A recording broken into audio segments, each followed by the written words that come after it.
Thank you very much, please. Melania and I are delighted to welcome you to the White House on this beautiful spring evening. This is the Rose Garden, for those of you that don't know, and we use it seldom, but this is one of the times we're using it, Tiger. Today is my privilege to award our nation's highest civilian honor to one of the greatest athletes in the history of sports, Tiger Woods. Tiger, congratulations on receiving the Presidential Medal of Freedom. Thank you, Mike.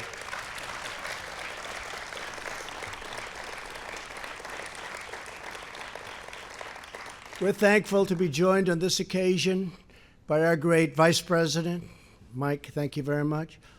Members of my cabinet, some of our nation's governors, and many distinguished members of the House and the Senate, thank you all for being here. We're also pleased to have with us is Tiger's mother, Kaltita, his daughter Sam, and his son Charlie, his girlfriend Erica, and his caddy, Joe LaCava. Where's Joe LaCava? Stand up, Joe. It's a good job. Good job. Wow. Good job, Joe. For over 5 decades, the Presidential Medal of Freedom has been given to individuals who have made outstanding contributions to American life, history, and culture. This evening, we are in the presence of a true legend, an extraordinary athlete who has transformed golf and achieved new levels of dominance. He's also a great person. He's a great guy. Tiger introduced countless new people to the sport of golf from every background and from every walk of life. He inspired millions of young Americans with his thrilling wire-to-wire victories. Tiger Woods is a global symbol of American excellence, devotion, and drive. At just 6 months old, Tiger watched from his high chair as his dad, very special guy also, Earl, I got to know him, a veteran of the Vietnam War and Army Special Forces, and he was tough, Tiger, wasn't he? Huh? But good. Not as tough as her. Well, I think she might be tougher. She might be tougher. Practiced in the garage of his family home. At 18 months, Tiger was on the driving range, and he was looking good. People were saying, wow. Starting at age 15, he won 3 successive U.S. junior amateur titles, and at 18, he became the youngest ever winner of the U.S. amateur tournament. At 20, he capped off his amateur career with an unrivaled 3rd consecutive title. So that would be 6 in a row, and I say that's a record that can never be broken. That's an incredible stroke play, match play, everything. That will never be broken. And in 1996, he burst onto the professional stage as Rookie of the Year. But it was in 1997 at Augusta National, Bobby Jones's temple to the sport of golf, that the game would forever change. For 4 straight days at the Masters tournament, Tiger stunned the world with his power, grace, and strategic brilliance. He shaped perfect 350-yard drives down Augusta's rolling fairways, went flag hunting at tucked-away pins with the heart-stopping precision like nobody's ever seen before, and he buried one clutch putt after another. On that Sunday, we saw Tiger crush the field by a record margin of 12 strokes, unheard of, with the lowest score in Masters history, 270. At 21 years old, he became the youngest Masters champion of all time and the first person of African American or Asian heritage to win the Story Tournament or any of golf's 4 majors. As a New York Times headline said the next day, Woods tears up Augusta and tears down barriers. Incredible achievement. After clinching the green jacket, amazing. After clinching the green jacket, Tiger marched straight to his first coach, his dad, and embraced the man who inspired his enduring love of the game. Then Tiger turned to hug his mom, the steady presence throughout his life. That's true. I've seen that. I've watched that. And the person who told him that red is his power color. Wow, that was a good move. That was right. In the years that followed, Tiger launched one of the single most dominant runs in the history of sports.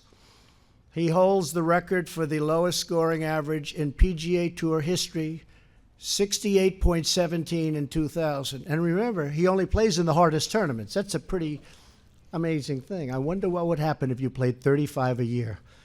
Let's try it, Tiger. Come on, that back is in good shape.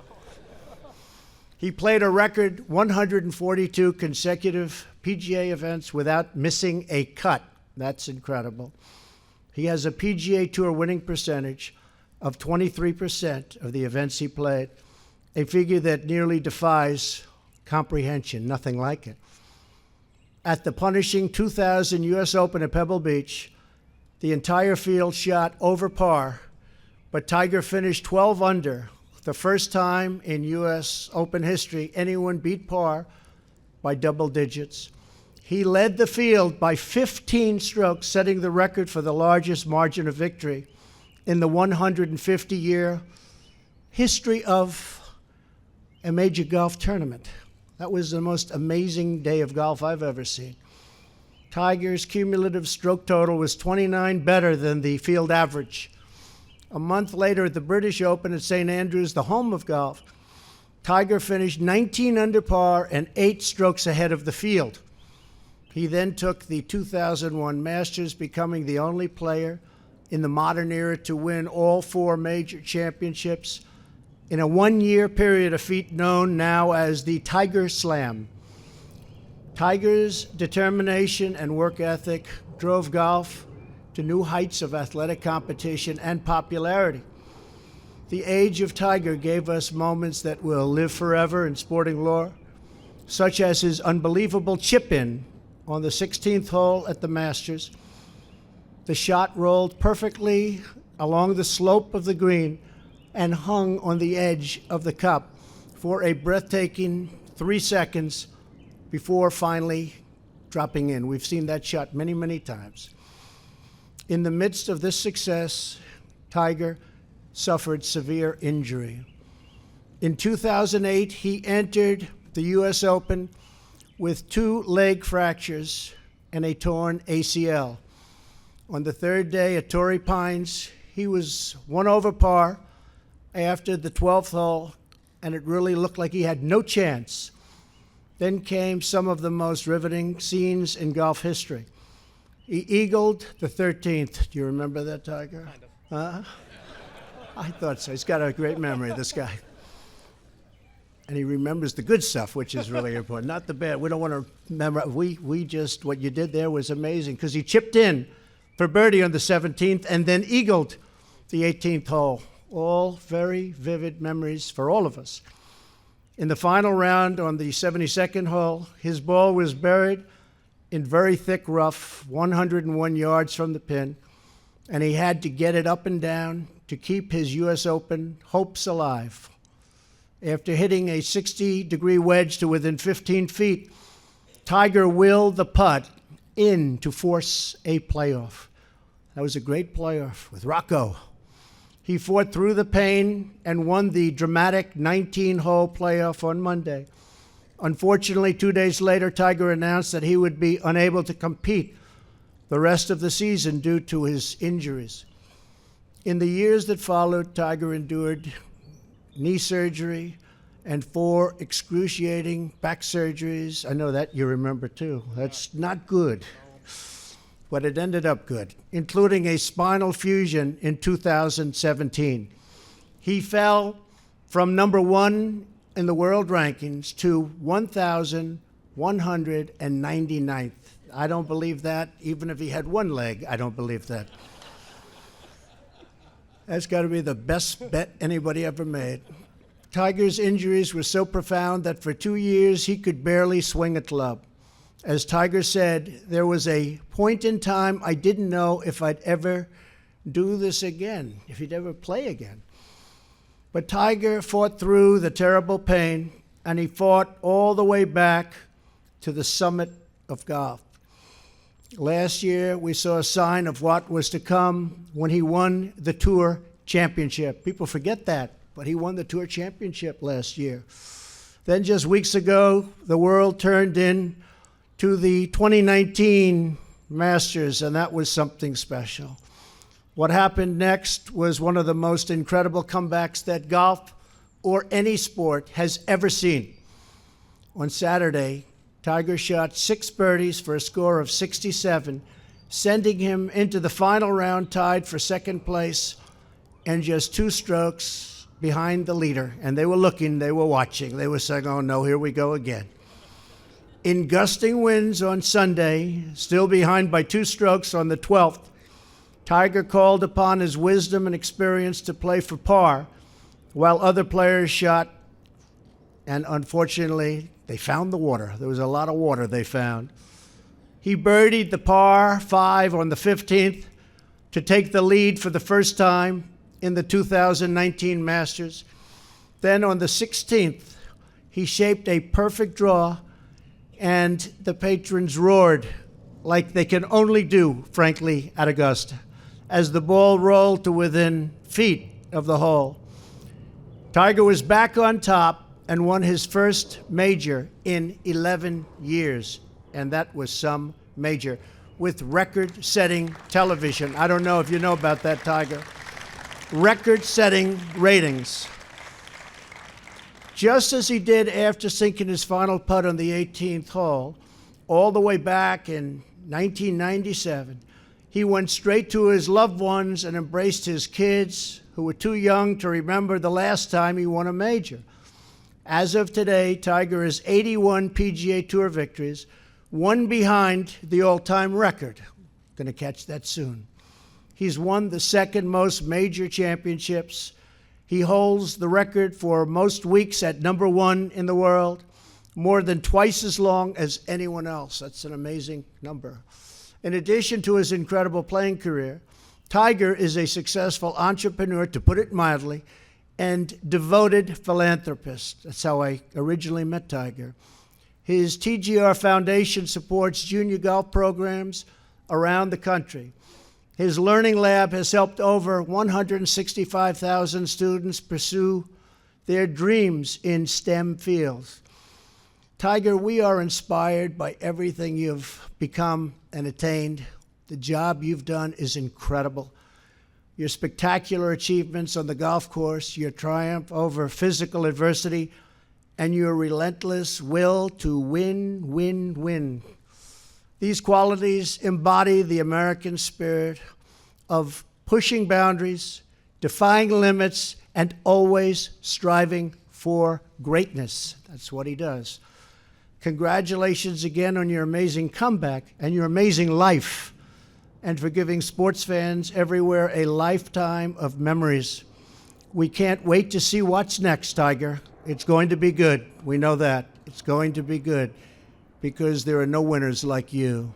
And now I'd like to ask the military aide to come forward and read the citation for Eldrick Tiger Woods Presidential Medal of Freedom. Thank you.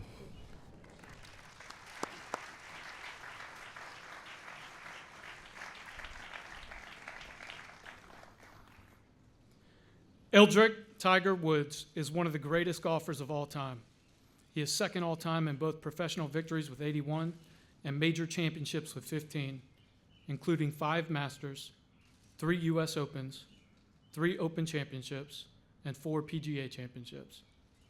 With a record-setting performance in 1997, he became the youngest person and first African American to win the Masters.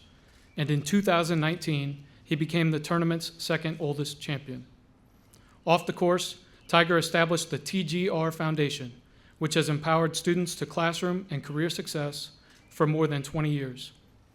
The United States is now proud to honor Tiger Woods, whose tenacity, willpower, and unyielding drive inspire us all.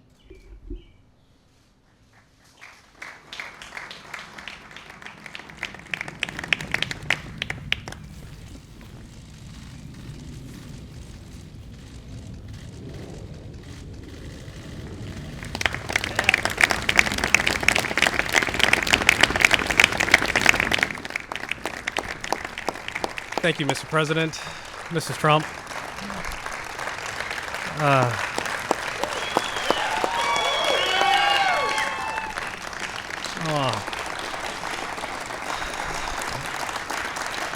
Thank you, guys. Thank you.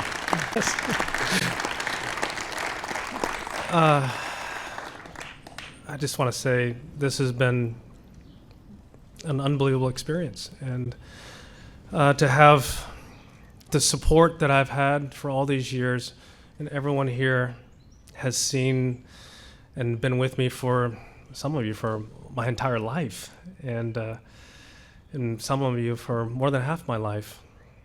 You've seen the good and the bad, the highs and the lows, and I would not be in this position without all of your help. In '97, yes, I won the Masters, and I was there I ended up hugging my dad and my mom. My dad's no longer here, but my mom's here.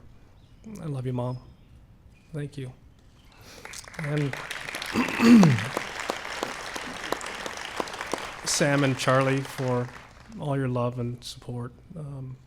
I love you guys so much. Erica, thank you. I mean, everyone has meant, you guys have meant so much to me in my life, and I've battled. I've tried to hang in there, and I've tried to come back and play the great game of golf again. I've been lucky enough to have had the opportunity to do it again, and I found a game that has allowed me to do this. And the amazing Masters experience that I just had a few weeks ago, certainly is probably the highlight of what I've accomplished so far in my life on the golf course. To have had that type of experience and to be able to come out on top and win. Joey, thank you. All the great reads too. I just want to say thank you again. This is an honor. I know that I'm the fourth golfer to have received this award.